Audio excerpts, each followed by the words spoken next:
taateen uumame hunda keenya ni gaddisiisa. Warra kaleessa lubbuun isaanii darbee fi rabbiin jannataan isaan haa qananiisu. Duraan dursa masgiidni diigamuun, Qur'aanni bitamuun akka addunyaattis ta'e akka biyya keenyaattis haaraa miti. Yoo ka yaadattan ta'e waggaa 10 dura bara al-Habashiyyiin jedhanii amantaa al-Habashii jedhanii salaamii lamatti adeemu maal jedhanii hokkora biyya keessatti kaasaa turanis islaamni harkaan kennanne. Yoomuu harkaan kennate. Akkasuma mubeenii yaadatte yoo ta'e yeroo san naannoo Kofalee Hasaasa keessatti Shaashamannee Baalee keessatti maaltu akka ture hin beektan. Taateen kaleessa Finfinneetti masgiida Anwaariitti ta'amis akkuma waggaa 10 har'aatti kan achitti nama ajjeesan kaleessas achitti nama ajjeesan. Kuni abadan yoomuu islaamni harka hin kennatu. Salphumatti jechuudha. Islaamni yoomuu harka hin kennannillee. Kanaaf yoo dandeettan keessumattuu ijoolleen Oromoo taatanii poostii tokko argutti jira yeroo ammaa Facebook irratti keessumattuu. Maqaa amantii da'oo godhatanii Oromoo tuulamaa lafarraa buqqisanii silxee Guraagee lafa kennuutti jiranii jedhan. Kuni abadan waan tokko nun goone. Warroonni amantaa biraa qabdanii islaamummaa quuqamtanii wanti kun islaama yoo har'a miidhe hadha masgiida yoo miidhe boru beeti kiristaanii miidha boru cheerchiin hin miidha jettanii dudda hidhattanii sagalee ta'aa jirtan. Rabbi jazaa isin haa deebisu. Warroonni kuuwwan immoo akkas ta'ee uummata buqqisanii akkas godhan kaleessa gaafa uummanni buqqaa'ee Finfinnee bahee ganda biraatti jiraatu eessi jiraatu. Warroonni hadha Finfinnee maqaa masgiidni diigamee nan gammadanii tuulan. Warra tuulamaatti achitti deebi'aa jira. Maafoo akkanaa kana yaada Oromoo waliin abadan kun eessaanillee nun gahu.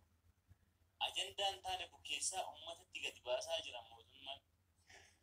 Ajandaa gaarii hin taane fakkeenyaaf kaleessa nama karaa nagahaan deemu irratti Kofalee irratti humni waraanaa dhukaasee ajjeesa. Kana mootummaan nama karaa lufu nama nagahaan deemu ajjeesutti jira. Nuti immoo lubbuun bookeen baastuuf yookaan lubbuu hancufni baastuuf amantii keenyaaf duratti hin deebiin. Kun waan lubbuu keenyaa oliiti. Haadhaaf abbaa keenyaa jaalannu amantiidhaan walitti hin qixxeessin. Kana wanti warri beeku qabdan warri akkasii jettanii dubbii bukeessaa uummata walitti duraa deemtan lubbuu keenyaaf amantiin teenna nu xiqqoodha. Beeti lubbuun nu biratti yoonnaan qabda amantii irratti. Kanaan wal qabatee yoo dandeettan namoonni sooshaal miidiyaa feemasii ta'anii maal jedhanii sagalee dhageessifne jedhanii feesbuukii irratti waan hin taane maxxansan akka of eegan. Inni biraa immoo bakkuma jirutti namni tokko ta'uudha qabaata. Sagalee walii baasee akka hin kennine. Fakkeenyaaf kaleessa magaalaa Shaashmannee irratti masgiida Aliimaan irratti immoo akka alatti hin baamne keessatti sagaleen dhageessifamaa ture. Kuni marsaa jalqabaati. Tarkaanfii jalqabaati kun. Masgiida keessatti sagalee isaanii haala gaariin dhageessifatanii sooshaal miidiyaa irratti sagalee isaanii poosti godhanii yeroo taanutti immoo tarkaanfii kana olitti fudhan. Tarkaanfii fudhannu amantaa biraatti walitti hin buun. Nama amantii ollaa keenyaatti walitti hin buun. Tarkaanfii fudhannu immoo maaltu akka fudhatamu sirriitti beekama. Hiriira bahuun sunuuf haaraa miti. Lubbuun keenya darbuuf sunuuf haaraa miti. Yeroo kanatti immoo lubbuun tantee shahiida qabatte karaa rabbitti jechuun wallaahi irraa waan guddaadha. Yeroo addunyaan akkanatti badditan sababa rabbiitiif duunu waan guddaadha. Lubbuun gachiistee kan isaabaati. Kanaaf yoo dandeettan kamitti morumna isa jibra jalqaba maanni kaayyoon isaa jechuun dirqama keenyaaf umarsiin jedhee walitti himee ture protestaantiidha. Okay. Abi nama shaggariin keessaa yoo xiqqaate charchii jaadii geetu. Kana namni eegamatti quba qabu shaggariin keessaa. Sabbataa keessaa bakka lama. Tinaafurii keessaa bakka tokko bakka biraatti bakka lama akkas walumaa galatti charchii jaadii geetu. Haa jennu malee maanni abiyyi kaayyoon isaa yoo jenne tokkoffaa amantaa laalchisee abiyyiin waa'ee amantaa laalchisee jechuudha. Sii galee amantaa islaamaa hin tuffata tokko. Amantaa ortodoksii itti inaafa sadaffaa Pirotestaantii boca isaatiin biyya sana keessatti olaantummaa isaa jedhu barbaada biyya gara fuulduraatti. Kun karoora biyyaa miti. Kan jedhu fura beekaa. Okay. Maaliif kana isiniin jedhu? Tokkoffaa maani adeemsisaa gara fuulduraatti jedhu beekuun baay'ee barbaachisaa. Maaliif namni waan akkanaatiin deemu fakkeenyaaf amma nuti akka uummata Oromootti tokkichaa ofiin jennee okay. Gaafa tokko qabu gosa qabna amantaa adda addaa qabna. Sirees kun dhugaadha. Garuu namni haala kanaan hedduu Oromootii biqilee amantaa musliimaa keessa darbee kan kiristaanaa hordofaa jiru kan sirriitti amantaa musliimaa maraka ta'e beeku kan immoo amma maatii kiristaanaa keessa jiru kun silaa akkamitti walitti itichee namni adeemuu danda'u garuu gara fuulduraatti haala kanaan ortodoksii keessaayis Oromootu jira, kiristaantii keessa Oromootu jira, musliima keessa Oromootu jira. Okay. So namni kana hunda isaatiif ilaalcha adda addaa qabu kun Oromoo kana akkuma ilaalcha isaa kanaan gara fuulduraatti bakka tasadiitti sanaa olitti diigaa hin jiru kun itti ilaalamu qabaa jechuudha. Isa jedhuudhaan qaba maali yoo jedhame maalii fi garuu akka gaafii tokko qabaan as keessatti gaafii na qabu maali? Dhimma kana ilaalchisee dhimmi kun ajandaa siyaasaatiin nu jalaa butamneedha. Waan ajandaa siyaasaatiin nu jalaa butamneedha fakkaata. Akka ilaalcha kan gootitti hin butame. So kanarratti gaafii gaafachuu qabnuuf waan irratti qabsaa'uu qabnu qofa adda baafnee irratti fuulleeffachuu. Maaliif ajandaa siyaasaatiin akka nu jalaa xarafamneedha. Ajandaa siyaasaatiin nu jalaa xarafamu jechuun kan zamaanni waan akka ammoo biliseen keenya sin jedhaa nuti as keessatti waa'ee siyaasaa kaasuun barbaachisaa eeyyamamaa ta'e fakkaata. Garuu wantichi parsantii olaanaadhaan ajandaa siyaasaatiin nu jalaa butamee jira. Gaafiin uummata musliimaa maaliif masjiidni diigamaa jira? Mootummaa kan raafuu qaba, kan qajeelchuu qaba isa jedhu keessa dabarfatee gara ajandaa siyaasaatti darbe. Ajandaa siyaasaa kana immoo akkamitti dhufeetti gale yoo jedhame uummanni naannoo Finfinneetii buqqa'aa jiru kuni galee muffii qaburraa abdiillee mammaaksa wayii qabu.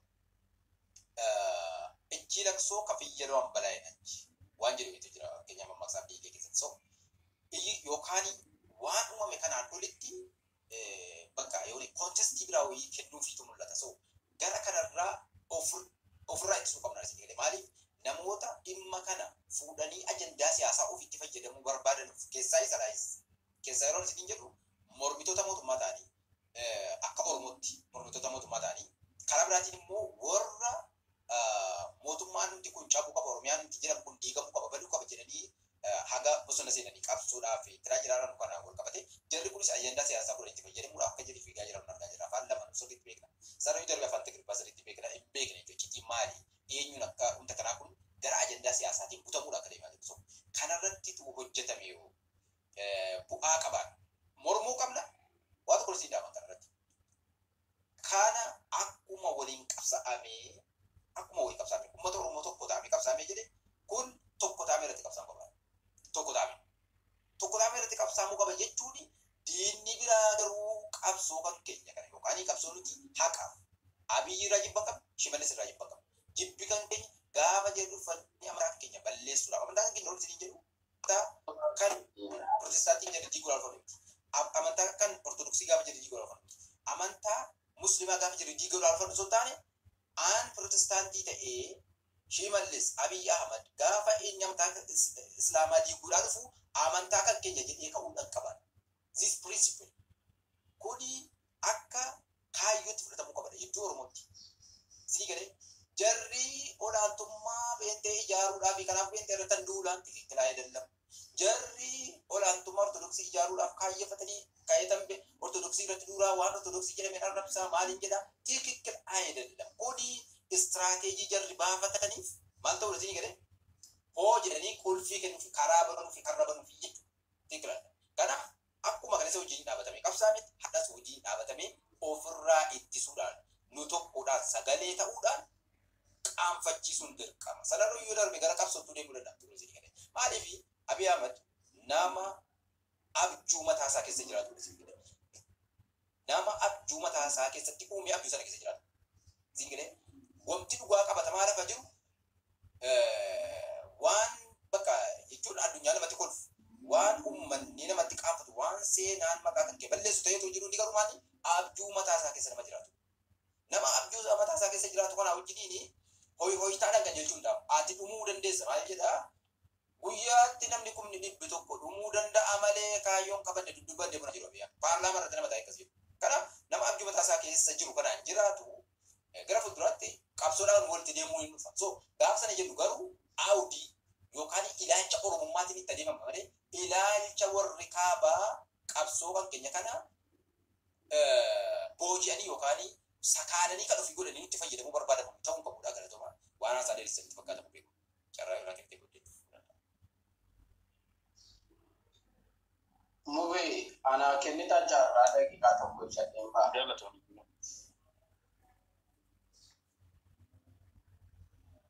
Nagama.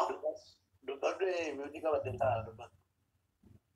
Ayyee afaan Oromiffaa fi Amaariffaan inni itti dabalee waan asirra dubbadha. Afaan Oromoon hin jalqaba. Kan hin jalqabu maa inni tokko adeemsa mana kan keetii sirreessuu qabna nutis eeguu qabna atis eegsifachuu qabda maaliif wanta gara siyaasaatti adeemu gonkumaayyuu hin seensin amma furmaanni jiru maa inni nuti gara kamiin uummata keenya bira dhaabbannaa uummanni achi yeroo qaamaan hiriira ba'u warreen kufaa jiran kana akkamitti kaafannaa warreen miidhame akkamitti bira qaqqabnaa kan jedhu wanta guddaatu sirkaa'eera waan ta'eef jennaan kun immoo kennaa rabbiin sii kenneedha.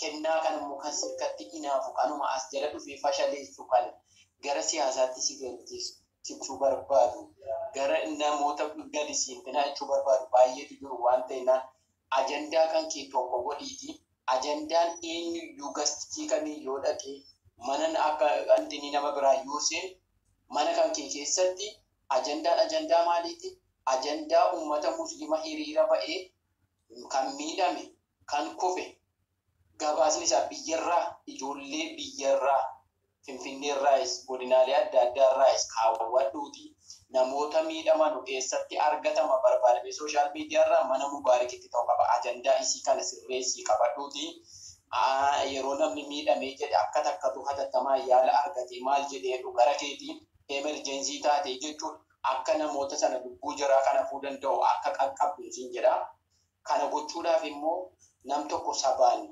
adda baasuun barbaachifamu gandaan adda baasuun barbaachifamu bifaan adda baasuun barbaachifamu firaa dhiigaatii adda baasuun hin barbaachifamu islaama laa ilaaha illallah hundinuu asirratti haasa'uu qaba.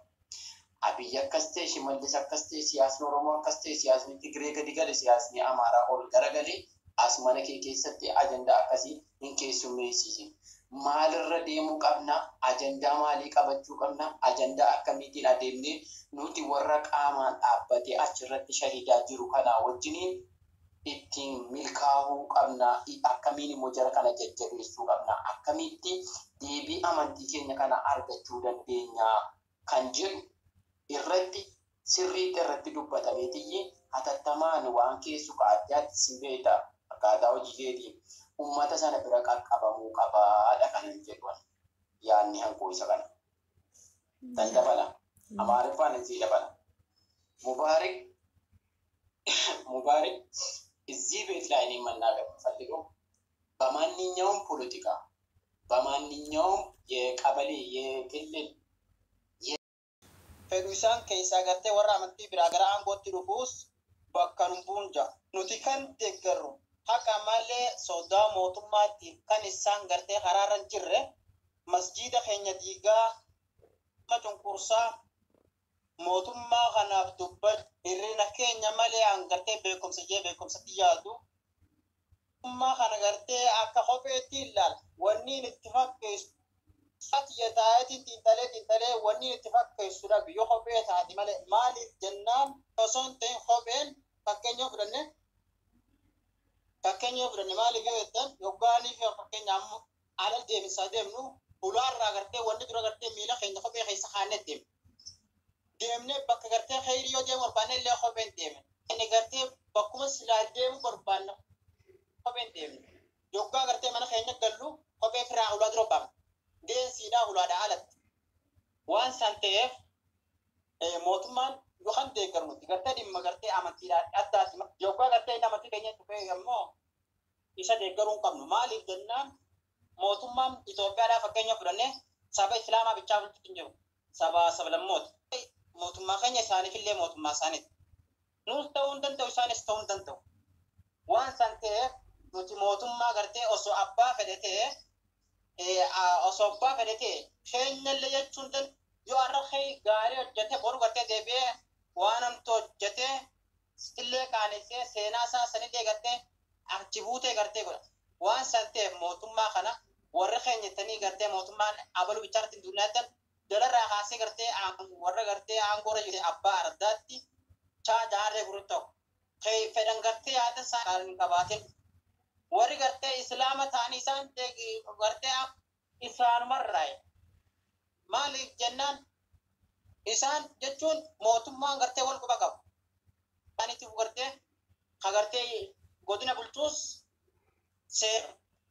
ardaa bulchuus akkasuma gartee darajaa isaaniittiin seera gartee jajjabaa gartee ummata gartee dandeettii ummataa ilaalanii takteef isaan sunillee gartee fedhanii ammaan tana gartee nuti islaamuu jeebiin jaanillee ilaal ammoo ta gartee ummata gartee adurmaraan aangoorra jiru gartee waan isaan kase isaan bakka nun bu'anis isaan ganaallee bakka nun bu'an abbuma fedhee bakka nun bu'an nuti mootummaan keenya mootummaan Itoophiyaadhaa yoo fakkeenya fudhanne islaama yoo fakkeenyaaf nuti islaama kan jechuun mootummaa biyya islaamaa wajjin deemee wal mareen marate mootummaan inni deemee wajji maree qoratu mootummaa Ameerikaa, mootummaa Chaayinaa, mootummaa Israa'el amma fakkeenyoon fudhadhe amma mootummaa Ameerikaati hundaan biyya gartee dimokiraasiiti. Biyya amantiin abbaa fedhee qabdan. Garuu mootummaan Israa'el bira dhaqee wajji suuraa ka'ee wajjin gartee waan gadi marate waa achirratti gartee achi marate deebi'ee biyyirsiisu jira. Wanni inni gartee nuti mootummaa ummannee irratti ol baasineef akka nuti qursuuf miti. Akka fi gajjee ummata keenya addunyaa bira beekumsiisu malee akka gartee biyya keenya ifi biyya namaarra deemee deebi'ee biyya keenya gartee abbaan keenya gartee Najjaashiin biyya keenyatti saabaan rasuulaattu biyya keenya kabajaadhaan rasuula salaam namni gartee dura tursa gartee salaatu kaabaadha salaatan Najjaashidha mootii biyya keenyaatti. Mootummaan addunyaa hundinuu tokko gartee dhugaasan dubbanne. Tokko dhugaasan dubbanne gartee yoo nuti wallahi laazim warra gartee shukurii galchu malee warra gartee isaaf gartee raamat kadhatuun. An mataa kiyyarra duraan gartee gaafa inni dhugaadha. Hin jaalladha garuu wal beeta kaallee hin deeggar. Keessa kiyyatte immoo hin deeggar. Keessa kiyyaa rabbii fi naa wal beef. Maaliif waan hin deeggareefis waan islaama gartee waan amantii islaamaa gartee duraan gartee walgahii quraanaa godhasan gaafsan deeggare. Diin rabbii balballisuun. Deeggar yookaan deeggarus akkara dhaabbateetiin deeggar yookaan jibbuus akkara dhaabbateetiin rabbi gartee dhimma mataa kiyyaatti jecha isan jibbu. Waa hunda dura keessatti fedhinnaa fi daran fedhinnaa ummata duusuuf jiru. Waan san ta'e keessaafuu irra hedduu gartee wanni itti maqaa keenya addunyaa bira nu balleessu jiru mootummaa Israa'eliitiin gartee walitti hariiroo qabaa jiran. Dhugoo mootummaa Israa'el osoo isaa miti mootummaa kan godhanne kanaa miti sareen biyya keenyaa keessa hojjetaatee footoo isa hojjetaatu. Wallahi laazimaan na godhaati maaliif saree biyya tiyyaati. Inni mootummaa inni kan jiraanni gartee bar mootummaa keenya bar rabbiin gartee biyya keenya nagaa godhu rabbi umurii nu adeeres jechuudhaaf mootummaan keenya mootummaa akkasiiti miti mootummaa gartee afaan guutuudhaan mootummaa gartee inni qabne inni waan dubbannu miti biyya Itoophiyaa san keessa gartee fedhu islaamaa irraa dhufu fedhu gartee karaa fedhe irraa dhufu tii keenya kan buune gartee nuti amantiin keenya gartee nuti amantii namaatti hin buunu mootarraa nu eeguun nu barbaachisu maaliif jennaan amantiin keenya amantii namaatti hin bu'inaadha. Lakum diina diinsaa qabate abbaan fedhe gartee amane nuti gartee diinuma namaatti buubaannaan keenya buubaannaan nuti gartee khalaas amantii nyaarana jirti. Nuti sila gartee akka islaamaatti seerri gartee gaawwaa addunyaatti ummanni islaamaa jechuun ummata nagayaatti. Waan san ta'e mootummaa Itoophiyaatiif jecha gartee nuti warri gartee islaamaatiif kolbee mootummaa kanarratti hin duwina akkana gartee shimallis yoo dhugaa dubban shimallis gartee akka jaalala gartee abiyyi barbaaduudhaafi waan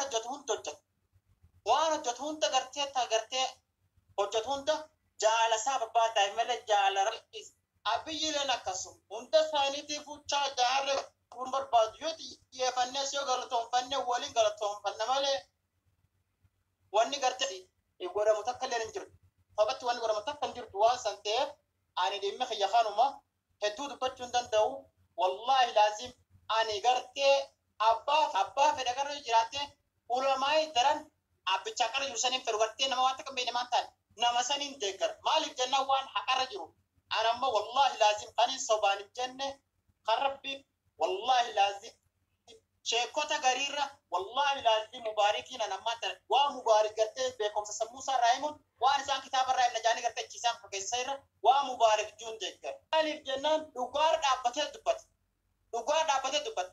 Ummanni kun fakkeessu siyaasaa fidanii amantii islaamaatti wallaa kan. Gartee siyaasaatti gartee biyya teenya isaanii gartee yoo niif khalaasi holboo hundi gartee bimmo siyaasan gartee ilaa yoomillee nu ceesiftu qabna ka gartee amanteenya dhufees ka amantii teenya gartee guddisuudhaaf amantii nama dhugusees nuti nurraa miti falee isa minna nuti gartee nuti nurraa maan tana shimallis amma oromiyaa bulchaa masgiida isaa diigee shimallis irra duuluu qabnu hunda isaa irra duuluu qabnu gaafa gartee uummata wallaggaa wanta ta'us shimallis fakkeenyaaf yoo biyya beekulle maaliif jennaan maaliif waa seera kana gartee olaantummaa gartee akka waliigalaa kennu abiyyi waan ta'eef beekamaadha. Shimallis jechuun timsaawu gaafa garii hoola jennu irra timsaawu akka nurra hin jirre beekamaadha. Garuu gartee kana hunda gartee waliin qabee nuti gartee mootummaan Itoophiyaadha hundummaa warra silaan bulchuu warra gartee khalaasii barnoota malee warra gartee beekumsa qabu miti. Namni nama bulchachuun mataa guddinaa ni miti. Mataa guddinaa fi garaa guddinaan gartee nama bulchan.